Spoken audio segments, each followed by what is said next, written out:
and gimilieko ni chalni kech gazette notice mar Senate ni ogol nyoro. Chalo gima president nyalo oro nying mar ng'ama oneno nonego bed deputy president ne e parliament kawuono gokinyi, so that by the end of the day kawuono debate kata ni parliament ochiwo approval ne kata parliament ochiwo timetable kaka gibiro timo process no mondo finally gichiw that approval. Tenya time kawuono temo matieke nikech piny machiero within 60 days wan gi Mashujaa day kai odhi be wuok ende ka jalupne onge. Watch within 60 days. I don't think nitie chik matamo president loso nikech jalupo. However, it is important for the country because Mashujaa day is a national day.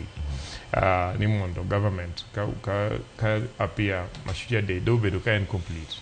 But even if that does not happen, I think the fact ni wadi bedo gi Mashujaa day ka onge crisis. That is ni watch process mar golo deputy president Rigathi Gachagua nyosi rumo, and therefore kaponi president ochiwo kata nomination ne kawuono, whether or not parliament ochiwo approval mare, at least the country will be having a way forward. And the way forward, the most important I think message for me my president goal and message ma unite the country.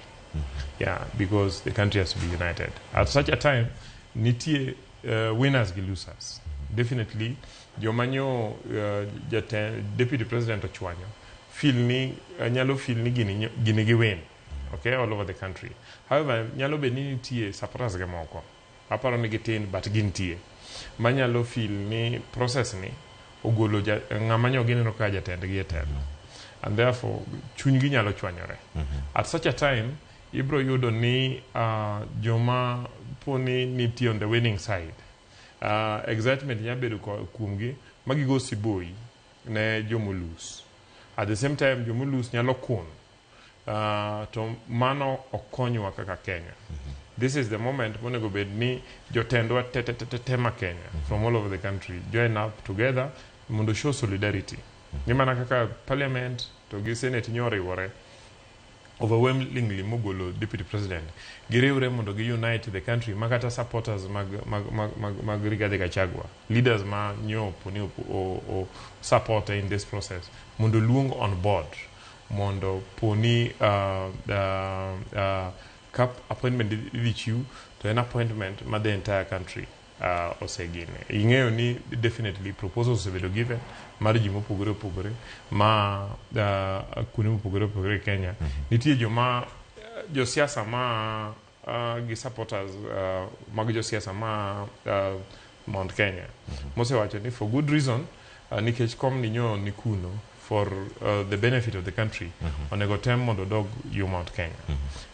Nitie jomoko mabe feel onego dhi kuonde moko. So the decision and my president. To kinde magini duto dhi bedo kaka timore. Iwinjo kanyo Senator Methu kanoloso dochi manyoro.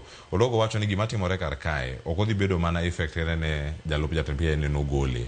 Gine dhi ne nyaka jotelo mamoko mogoyo ombulu mondo mi jalup jatend piny Kenya odhi dala. Dipo nitie luoro moro madonjo ne joga Kenya mawuok e masawa kata Kenya madiere amana luoro mar Mount Kenya kama Gachagua bende wuoke ni ponono ero koro sewuo kowuok e apis ka poni do o confirm ni ero in koro inoko mar apis e yor siasa.